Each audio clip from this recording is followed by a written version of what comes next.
में आके सुना किस तरह जाता है। अफसोस होता है, आए दिन जलसे होते रहते हैं, लेकिन अफसोस होता है कि जलसों से हमने कोई फायदा ही नहीं उठाया। एक भी फायदा हमने जलसे से उठाया नहीं। हमने सोचा, पूरी रात हमने तकरीर सुनी, सुबह हम घर चले गए। हम जलसे के लिए आए और आने के बाद हमने बाजार में घूमना शुरू किया। पूरी रात हमारी ख़त्म हुई, हम घर चले गए। हमने सोचा कि हम आने के बाद हमने फ़ायदा हासिल कर लिया। नहीं, जलसों से जो पैगाम पहुंचना चाहिए वो पैगाम तो उलमा देते हैं, लेकिन उन बातों पर अब कोई अमल करता नहीं है, क्योंकि सुनने वाले ढंग से सुनते ही नहीं हैं। वो अपना वक्त ज़ाय करते हैं, बर्बाद करते हैं। इसलिए अब ज़रूरत है कि सीवांचल के जलसों की हिफाजत की जाए, वरना जलसों के नहज को बदला जाए, वरना जलसों के तरीक़े को बदला जाए।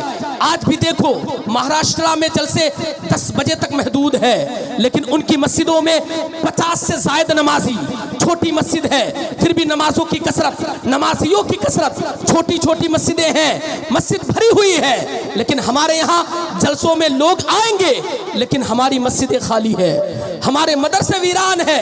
अजब तमाशा है, हमने जलसों को तमाशागाह बना के रख दिया है। याद रखना, अगर तुमने जलसों से फायदा नहीं उठाया तो कल ये जलसे भी उलमा बंद करने की सलाह देंगे, मशवरा देंगे, क्योंकि मुस्तहब काम के लिए हम गुनाह का काम भी कर जाते हैं। हजारों काम ऐसे होते हैं जो करीबुल हराम होते हैं, जलसों की आड़ में जो हम करते हैं। इसलिए जरूरत है जलसों की हिफाजत करो, जलसों से जो पैगाम दिया जाए उस पैगाम पे अमल करने की कोशिश करो। अब सीवांचल को जरूरत है कि जलसा छोटा हो या बड़ा, जलसा मैं तो कहता हूं बस चुनिंदा जलसा हो, 2-4 साल में जलसे हो। अब जरूरत है कि हमारे पैसों से यूनिवर्सिटी का कयाम किया जाए, कॉलेजेस बनाए जाए, स्कूल बनाए जाए। आज तेरे पास कितने स्कूल है, तेरे पास कितने कॉलेजेस है, तेरे पास कितनी यूनिवर्सिटी है? सीवांचल के पास कुछ भी नहीं है। हमने जलसे को कामयाबी का राज समझ लिया है। याद रखना, कल तेरे बच्चे इल्म से निहत्ते हो जाएंगे, तेरे बच्चों के ऊपर शैतान सवार हो जाएगा, कल तेरे बच्चों का ईमान भी जाएगा, दुनिया भी चली जाएगी और दीन भी चला जाएगा, अगर तूने बच्चों को इल्मी एतबार से ताकतवर नहीं बनाया। इसलिए जरूरत है सीवांचल में जलसे हो ना हो, लेकिन अब सीवांचल के पैसों का सही इस्तेमाल किया जाए, सीवांचल के पैसों का यूनिवर्सिटी के लिए इंतजाम हो, इनके पैसों को खर्च करके कॉलेज का इंतजाम किया जाए, इनके पैसों को खर्च करके स्कूल का इंतजाम किया जाए, ताकि तेरा बेटा इदारे से पढ़ के ये मौलवी भी बने, स्कूल से पढ़ के मास्टर भी बने, दीन के एतबार से भी मजबूत हो, दुनिया के एतबार से भी मजबूत हो जाए। नारे तकबीर, नारे रिसालत, उर्से हलीमी, फैजाने हलीमी, उलमाए किराम, वाह वाह वाह। और जरा सुनिएगा, आपको मिर्च की तरह लगेगा, जरूर मेरी ये तकरीर मिर्च की तरह लगेगी, लेकिन जरा सुनिएगा, अब उर्सों का भी सिस्टम बंद होना चाहिए।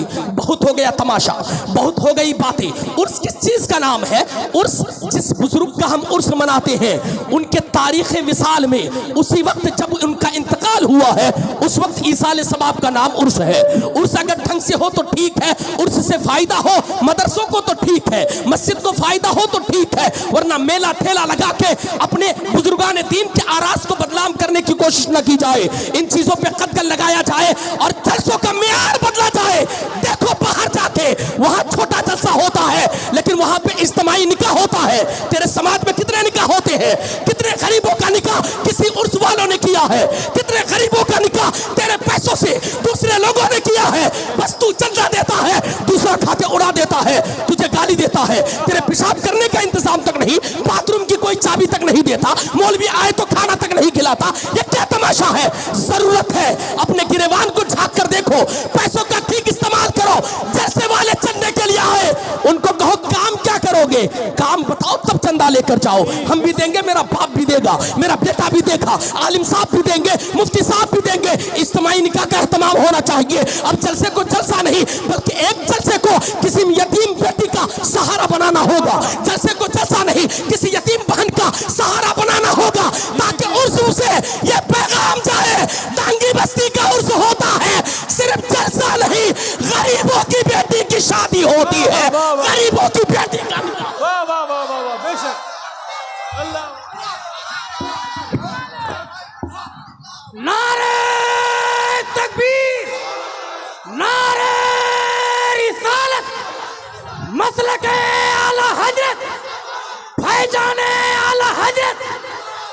उर्से हलीमी, उर्से हलीमी, सर जमीने टांगी बस्ती, सर जमीने टांगी बस्ती, हजरत अल्लामा मौलाना अमीरुद्दीन साहब किबला, पैगाम इस्लाह मौसरा, ख्वाजा का हिंदुस्तान, हिंदुस्तान का सुन्नी जन्नती मुसलमान, नारे तकबीर, नारे रिसालत, शायर इस्लाम हबीबुल्लाह भाई जी।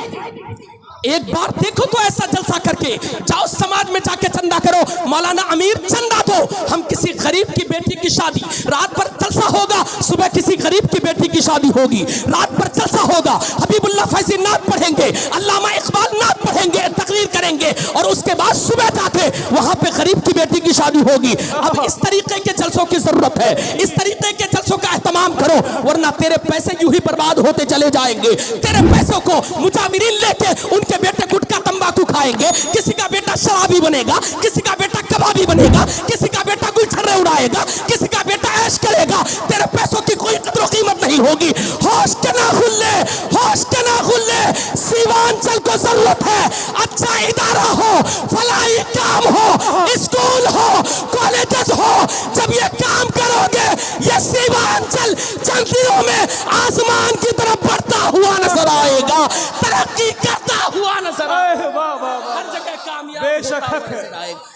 अफसोस होता है, लॉकडाउन लगा, कितना जोखिम उठाकर मेरे बच्चों ने पटना में जाके पढ़ाई की, बरेली जाकर पढ़ाई की, इधर लॉकडाउन लगा है, लेकिन मेरे पास ऐसा इदारा नहीं कि मेरा बेटा आलिम तक पढ़ सके, मेरा बेटा फजीलत तक पढ़ सके, मेरा बेटा सही हाफिज बन पाए। अफसोस होता है, इतने पैसे हम करते क्या है, इतने रुपयों का करते क्या है। इसलिए जरूरत है कि अब अपने इलाके को अच्छे इदारे की जरूरत है, ताकि मेरा बेटा बरेली जाएगा तो फैज हासिल करने के लिए जाएगा, जाके पढ़ेगा, लेकिन पढ़ाई का मुकम्मल इंतजाम मेरे सीमांचल में होना चाहिए, पढ़ाई का मुकम्मल इंतजाम टांगी बस्ती में होना चाहिए, पढ़ाई का मुकम्मल इंतजाम घसीपुरा में होना चाहिए, पढ़ाई का मुकम्मल इंतजाम टप्पू में होना चाहिए, ताकि लोगों को पता तो लगे हम जो मजार के नाम पे चंदा दे रहे हैं उन चंदों का कहाँ इस्तेमाल हो रहा है, सही इस्तेमाल हो रहा है कि नहीं, उन चंदों का फायदा हो रहा है कि नहीं, उन पैसों का फायदा हो रहा है कि नहीं। इसलिए अब आपको यह काम करना पड़ेगा, आप नहीं करेंगे तो लोग अपना पेट पालते चले जाएंगे, अपनी जेब भरते चले जाएंगे। आपकी जरूरत है, आपको मैदान अमल में आना पड़ेगा, आपको आके जलसे वालों से हिसाब लेना पड़ेगा, आपको आके जलसे वालों को बोलना पड़ेगा हमने इतना का चंदा दिया, तुमने क्या फलाही काम किया, जमीनी सतह पे कौन सा काम किया है, तुमने एक जलसा सजा दिया, ये बहुत बड़ा काम नहीं है, बल्कि जमीनी सतह पे काम होना चाहिए।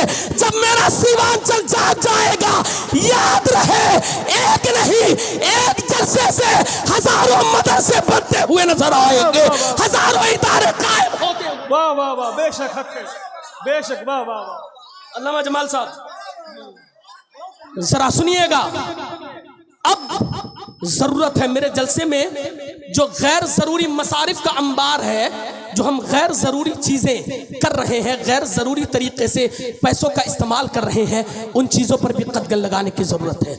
अफसोस होता है, समाज में देखें तो सही, एक बाप कितनी मेहनत और मशक्क़त करने के बाद ये पैगाम जलसा है, इसलिए पैगाम लेकर जाए, क्योंकि मेरा समाज जो चाहेगा वो करके दिखाएगा। अगर चाहले ये काम करना है तो मेरा समाज कर सकता है, इसलिए ज़रा एक पैगाम लेके जाए। अब हमारे समाज में होता क्या है, एक गरीब बाप बेटी की परवरिश करता है और उसकी शादी का इंतजाम करता है, किसी तरीके से चंदा करके, दूसरों के पैर पकड़ के, दूसरों के सामने हाथ जोड़ के वो शादी का इंतजाम करता है। और फिर उसके बाद होता यह है कि हम लोग जहेज के ऊपर शादी को निर्भर रखते हैं, इतना रुपए जहेज मिलेगा तब जाके शादी होगी। आप पूर्णिया चले जाएं, बायसी चले जाएं, यहां से हटके अलग सूबे में चले जाएं, जाके देखें वहां पे पैसों का डिमांड नहीं है, जो जहेज में दिया जाता है, जो जरूरी चीजें हैं वो दी जाती है। लेकिन हमारे यहाँ गाड़ी भी दो, खाने के लिए बर्तन भी दो, पीने के लिए बर्तन भी दो, सोने के लिए बेड भी दो, पहनने के लिए कपड़े भी दो, कई भरी सोना चांदी भी दो, और उसके बावजूद भी कई लाख रुपए एडवांस देना पड़ता है, कई लाख रुपए देने पड़ते हैं। इस चीज को कौन खत्म करेगा? आपका बेटा है, आप अगर बेटे का जहेज लेके शादी नहीं कराएंगे, आपकी बेटी है तो उनकी भी बगैर जहेज की शादी हो जाएगी। इस काम के लिए भी समाज को आगे आने की जरूरत है। अब समाज को जरूरत है इन चीजों पे कत्ल लगाए। और अफसोस तो तब होता है जब मेरे समाज में ये बारात का जो अंबार आ गया है, ये सैलाब आ गया है। एक गरीब बाप ने कितनी मेहनत और मशक्कत करके शादी का इंतजाम किया, लेकिन हमारे दूल्हा मियाँ 500 बाराती लेके जाएंगे, 400 बाराती लेके जाएंगे, 300 बाराती लेके जाएंगे। ये बारात का सिस्टम कब खत्म होगा? क्या तुम्हें पता नहीं है जलसों में क्या बताया जाता है कि मुस्तफा ने कैसे शादी की थी, हजरत आयशा की शादी कैसे हुई थी, हजरत खदीजतुल कुबरा की शादी कैसे हुई थी। अगर समाज चाहे तो मस्जिद में बैठ के शादी का एहतमाम करे, बारात का सिस्टम खत्म करे, जहेज का मामला खत्म करे। हजारों गरीब बेटियां तुम्हें दुआ देती हुई नजर आएगी, हजारों बेटियों का मुस्तकबिल बेहतर होता हुआ। वाह वाह वाह माशाअल्लाह। और आखिरी बात सुने, आखिरी बात, और ये भी जरूरी है कि शादी के बाद बारात के बाद ये चौथाई का क्या सिस्टम है यार? शादी हुई 3 दिन के बाद 20 लोग चले गए, 15-15, 20-20 दिन तक लड़की वाले के घर में जाके खा रहे हैं। तुम्हारे घर में खाना नहीं है, तुम्हारे घर में खाने के लिए कुछ नहीं है। अफसोस होता है। और मेरे मुताबिक, मुझे जो लगता है उसके मुताबिक सबसे ज्यादा बेहयाई उसी रस्म से फैलती है, क्योंकि गैर महरम का उस रस्म के साथ बहुत गहरा ताल्लुक है।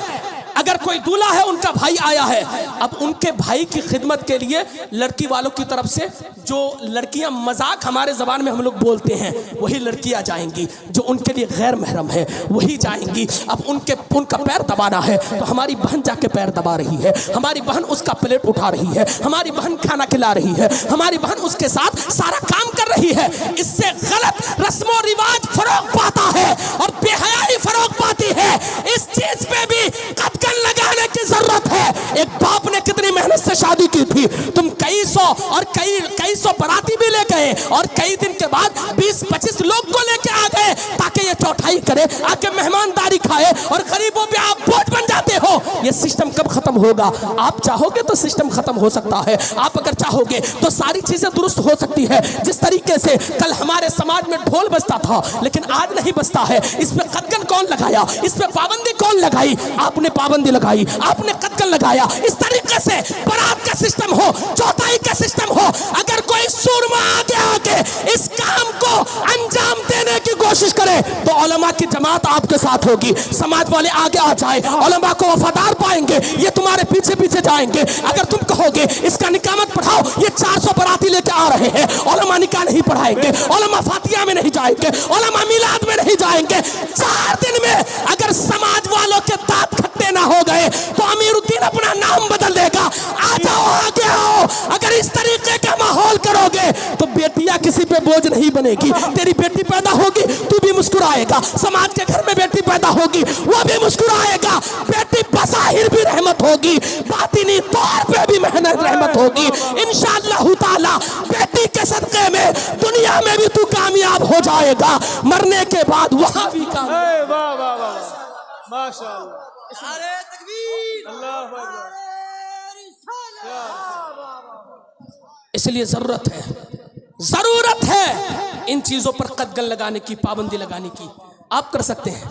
अफसोस होता है ढोल तो ऐसे, आखिरी बात, ढोल तो ऐसे बंद हो गया। जी जी। लेकिन अफसोस होता है शादी ना हो तो अल्लामा सोहेल के पास जाके मेरा भाई रात भर रोता है, हजरत एक तावीज दे दीजिए, मेरी बेटी का रिश्ता आ रहा है, कट रहा है। रात भर रोता है जाके। जैसे ही शादी की तारीख फाइनल हुई, वैसे ही अब हुआ क्या, तारीख फाइनल हुई, उन्होंने बाजे वाले को बोल दिया, डीजे वाले को, कि 10-20 मिनट मिलाद का प्रोग्राम होगा, उसके बाद रात भर तुम्हें डीजे बजाना है, हम लोग गोश्त काटेंगे, गोश्त बनाएंगे और तुमको रात भर डीजे बजाना है। यार अफसोस होता है, कल तक बेटी के रिश्ते के लिए रो रहे थे, आज रिश्ता आया तो तुम्हें तो रब का शुक्र अदा करना चाहिए। 12 बजे रात जाके मस्जिद में अपने सर को झुका के रब का शुक्र अदा करना चाहिए। मौला तूने बेटी दी थी, परवरिश का इंतजाम भी तू किया, शादी का इंतजाम भी तूने कर दिया है मौला, लेकिन तू बेगैरत है। शादी का इंतजाम हो गया, रब को भूल गया, बिल्कुल नहीं। और अब अफसोस होता है शादी के दिन मेरी बेटी, अल्लाह अकबर कबीरा, जिस बेटी का अगर कोई फोटो खींचता तो हम तलवार लेके रास्ते में आ जाते थे, लोगों से लड़ाई मोल लेते थे। उसी बेटी को हमने मंडप पे सजा के बिठा दिया, कई हजार का मुंह में पोता लगा के, हमने मेकअप करके, एक ब्यूटी पार्लर वाली को बुला के उनके मुंह को सजा धजा के हमने मंडप पे बिठा दिया, ताकि लोग देखे फला की बेटी है, तेरी गैरत कहां मर गई। मैं अक्सर बोला करता हूं, अब हमारी बेटियों की डोली के साथ सिर्फ डोलियां नहीं बल्कि हमारी इज्जत और गैरत का जनाजा भी निकलता है, क्योंकि हमने अपनी बेटी को सजा धजा के मंडप पे बिठा दिया है। शर्म नहीं आती? तेरी बहन का कोई गैर महरम फोटो लेके जा रहा है, पूरा समाज वीडियो बना रहा है, शर्म कर। इन चीजों पे पाबंदी कब लगाओगे? होश के ना खुल्लो, अपने बच्चों के मुस्तकबिल के लिए काम करो, वरना तेरा हाल वो होगा जो पेरिस का हुआ था, जो अंदुलस का हुआ था, जो बर्मा का हुआ है, जो फिलिस्तीन का हुआ है। याद रखना, अगर आज भी तू नहीं सुधरेगा तुझे कोई सुधार नहीं सकता है। आजा मुस्तफा के कदमों में झुक जा, गुलामी इख्तियार कर ले।